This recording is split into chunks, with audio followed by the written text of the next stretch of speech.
Okay, let's see how you did on that four corners activity. Okay, so for a test, you want to be able to do a derivative analytically. Okay, now if we have an in-classroom test, you're going to see a lot of these and a few of these. Now, if we have an online test, you'll see a few of these and a lot of these. Okay, so you want to make sure that you can do all of these types equally well. And actually, we took a test on this stuff and you guys did pretty good. So this is a section I'm not too worried about. Okay, so when we first learned this, though, it was hard for us to tell that this was the product rule. Okay, so if we want to find f prime of x, again, it doesn't matter if you do the derivative of the first times the second or the first derivative of the second, whichever order. Okay, I'm going to do the derivative of the first times the second plus the derivative of the second, which becomes a negative, times the first.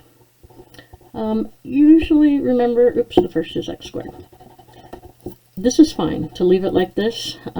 It is more customary to write this as f prime of x, 2x cosine x minus, and put the x squared in front. Okay, just sometimes the reason is because sometimes people might mistakenly write this as x cubed and then it's the sine of x cubed. You could factor out an x or not. Doesn't matter. Okay, the thing that does matter is that you have f prime of x written right there. Okay, so let's look at this numerical. So this really gets at, do you know how to do this problem? Okay, so I'm looking here that this is the quotient problem, or the quotient rule, and you always want to do the rule before you plug in the number.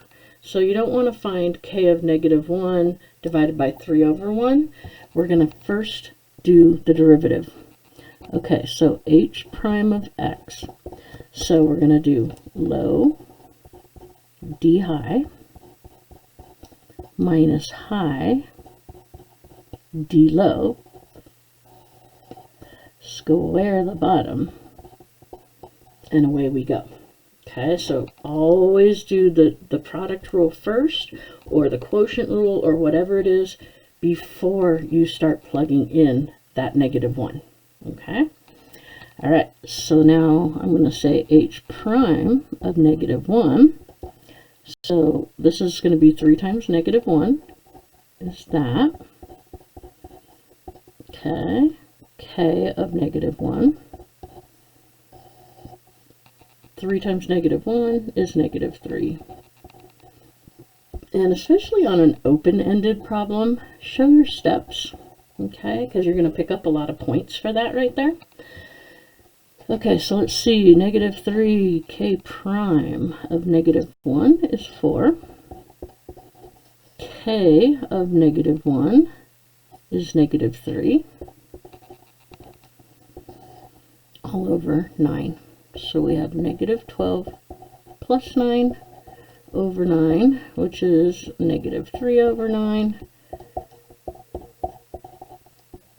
And again, I want to make sure that I'm labeling that. Okay, so this is a good type of question if we have a remote test, right? Because you can't just plug into some derivative finder and get it. You have to make sure that you understand that process. Okay, another good remote testing question is, what if you have this and you're given a graph and you're asked to find this derivative?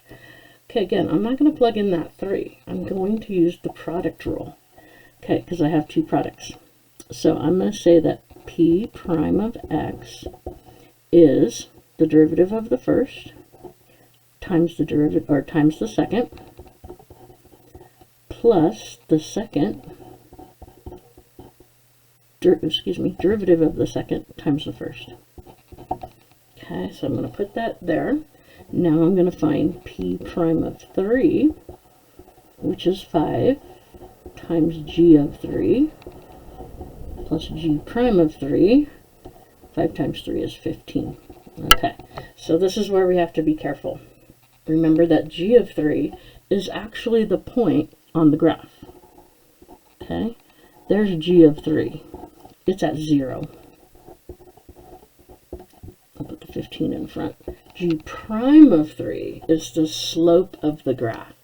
Okay, so the slope of the graph right here is the slope of this line. looks like it's down 2 over 1.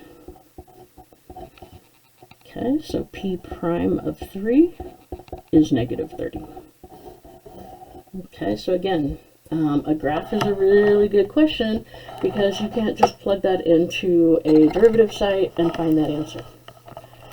Okay, the last one, conceptual, verbal, kind of same idea. You can't really plug that in to a derivative finder. Okay, so I'm going to first find f prime of x. Okay, so I got to do the derivative of each piece. So remember, we keep that 3 out there. And the derivative of a constant is 0. Okay, easy enough. F prime of 2 is going to be 3 g prime of 2 minus 2 times 2. Okay, g prime of 2. Well, here's g of x right here. So g prime of x is e to the x. So g prime of 2 would be e squared. And that's it.